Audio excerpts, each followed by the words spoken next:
Hi, I'm Jim. And I'm Andy. And this is your Narrate News. Well, in the spirit of Christmas and generous giving during this season, some of my co-workers passed on what I'd have to call the cold from hell that I'm sporting today. And to continue that generous nature, I want you to know that I'm not just sharing this by camera with this husky voice that I'm sporting, but that for those of you who came in at the 11 o'clock service, I was out there greeting. So for those of you who shook my hand, I just want to tell you that I gave you the gift that keeps on giving. With that, I wanted to talk about the Christmas Eve service, which, by the way, we're going to be greeting at that too. Yes, so, we will, so beware. So beware. I might have some leftovers for you there. But the services are going to be Christmas Eve at 3 o'clock and 5 o'clock. As we talked about last week, we're going to have a nursery in the basement for children ages 0 to 2 with highly trained professionals. They will have a great time. They'll have fun. In addition to that, as we all know, kids ages 3 and up sometimes have a hard time just sitting still during the service.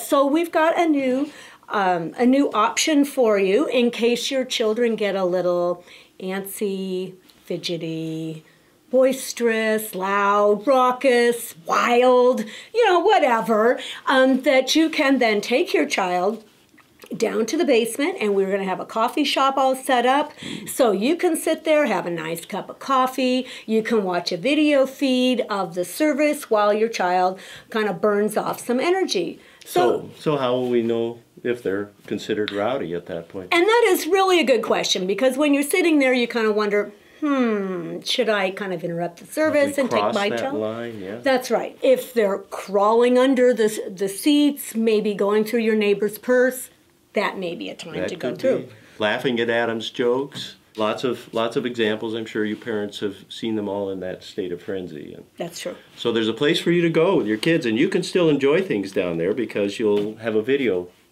feed of the service. That's right. And you can get a head start on eating the Christmas cookies that people are going to be bringing. So there's really a lot of advantages. We may see half the congregation in the basement during the service. By the way, we aren't going to be having service then on that Sunday, the 26th.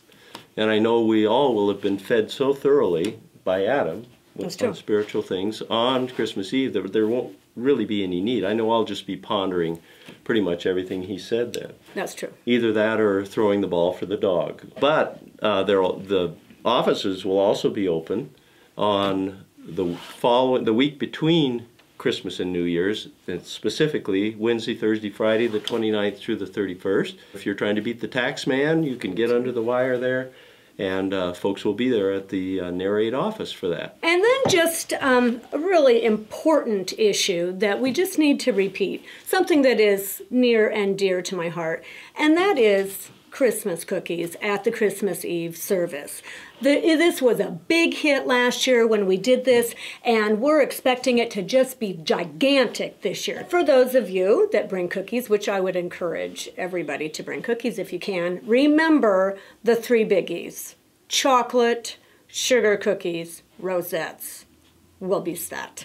Adam had another brainstorm that he shared with me and would like us to share with you, and that is, what if we could make a difference this Christmas Eve for the working poor?